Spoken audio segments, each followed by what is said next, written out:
Review. मायासभा एक ऐसी film है जिसे आपको जरूर देखना चाहिए।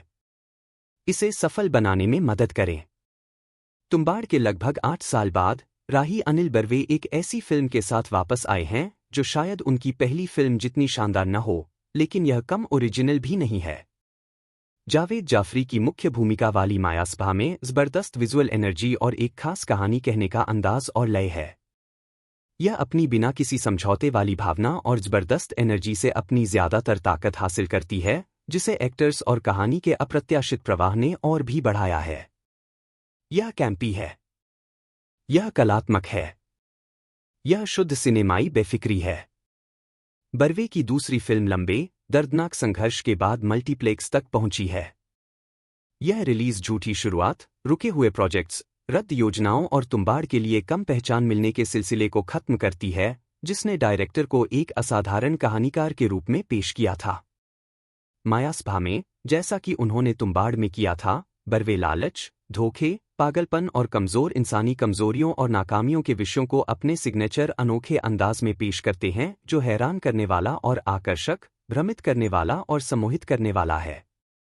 जैसे जैसे कहानी आगे बढ़ती है, फिल्म तेजी से अजीब होती जाती है, जो 4 किरदारों के इर्द गिर्द घूमती है, जो माइंड गेम्स में लगे हुए हैं, जो ठोस रूप ले लेते हैं, मानसिक हेरफेर और शारीरिक हिंसा, आक्रामक दावे और विनम्र समर्पण के बीच बदलते रहते हैं। स्पर्शनीय और गतिशील दोनों तरह से, मायासभा पासे का एक दिलचस्प खेल है, जो अगर नाजुक नहीं तो परेशान करने वाले परिणाम देता है। यह एक गंभीर रूप से दोषपूर्ण आदमी की कहानी बताने के लिए आश्चर्यजनक तरीके अपनाती है, जिसके पास छिपाने के लिए बहुत कुछ है।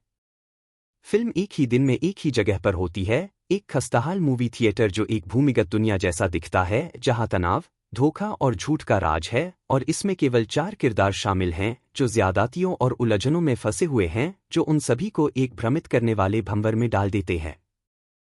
कभी फलता फूलता थिएटर समय की दरारों में खो गया है। अब यह एक धुंधले शून्य में लटका हुआ है, जहां भ्रम और अतिवास्तविकता एक दूसरे में मिल जाते हैं, जिससे आसान समझ मुश्किल हो जाती है।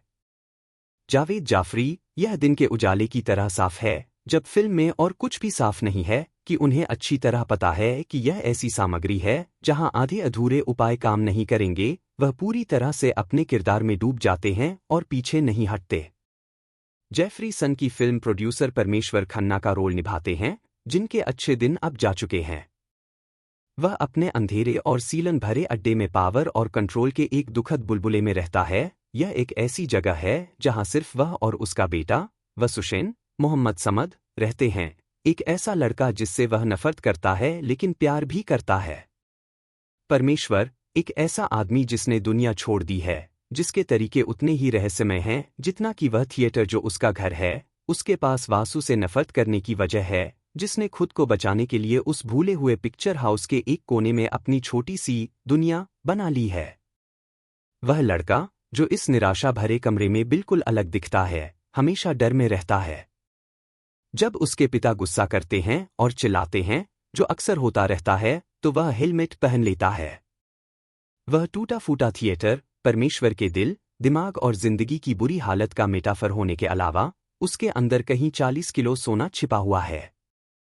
यह खजाना उस आदमी के उतार चढ़ाव भरे अतीत की ओर इशारा करता है, प्यार खोने, रिश्तों में गंदगी और अधूरी महत्वाकांक्षाओं की एक उलझी हुई कहानी।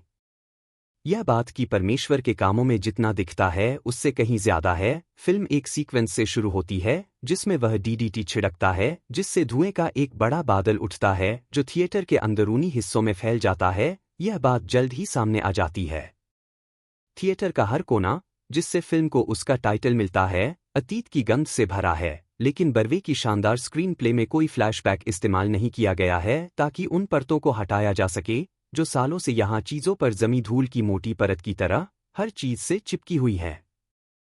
परमेश्वर के अड्डे में कुछ भी वैसा नहीं है जैसा दिखता है। सब कुछ कंफ्यूजन के कोहरे में छिपा है। वह आदमी अपने रहस्यों को दुनिया से छिपाने के लिए बेताब है, लेकिन उसके इस कड़ी सुरक्षा वाले अड्डे पर असली खतरा तब आता है जब उसका बेटा, जिसके पास भी नाव को जोर से हिलाने की अपनी वजह हैं, 2 भाई बहन, जीनत, वीना जामकर और रवराना, दीपक, दामले को थिएटर में एक पार्टी के लिए बुलाता है, जहां सालों से कोई नहीं आया है।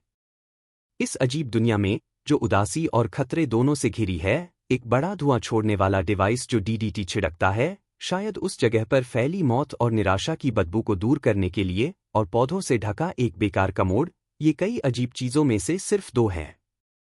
जो चीजें मिलकर उस दुनिया को बनाती हैं जिसे बर्वे और उनके प्रोडक्शन डिजाइनर सुरेंद्र प्रजापति और प्रीतम राय बनाते हैं, वे सिर्फ फिल्म का बैकग्राउंड बनाने से कहीं ज्यादा करती है। तेज धार वाले सहायक किरदार शुरू से आखिर तक अपना रहस्य बनाए रखते हैं, और कलाकार फिल्म में बिखरी पहेलियों को गहरा करने का कोई मौका नहीं छोड़ते। मायासभा ऐसी कोई चीज नहीं है जो हिंदी फिल्म दर्शकों ने पहले कभी देखी हो। यह अनोखी कहानी चार लोगों के ऐसे पहलुओं को दिखाने के लिए अजीब और अनोखे तरीकों का इस्तेमाल करती है जिनके इच्छाएं और काम शायद ही कभी इंसान के व्यवहार के तय नियमों के हिसाब से होते हैं। फिल्म में इस्तेमाल किए गए तरीके सिर्फ असर के लिए नहीं हैं, वे कहानी के असर को चतुराई से बढ़ाते हैं, जो अक्सर बहुत ज्यादा अजीब होती है। परमेश्वर खन्ना जिस अंधेरी दुनिया में रहता है, उसे सिनेमैटोग्राफर कुलदीप ममानिया और नूतन नागराज, दोनों ने पंकज कुमार के साथ तुम्बाड़ और विशाल भारद्वाज की हैदर में काम किया है, ने उसकी गहरी परछाइयों और खुरदुरे और हल्के रंगों के साथ दिखाया है। सागर देसाई का बैकग्राउंड स्कोर सही और असरदार म्यूजिक के साथ उतार चढ़ाव को मजबूत करता है। अगर आपको ऐसी फिल्में पसंद हैं जो दर्शकों को उनके कंफर्ट जोन में नहीं ले जाती और रिस्क लेने से नहीं डरती, तो मायासभा वह फिल्म है जिसे आपको जरूर देखना चाहिए।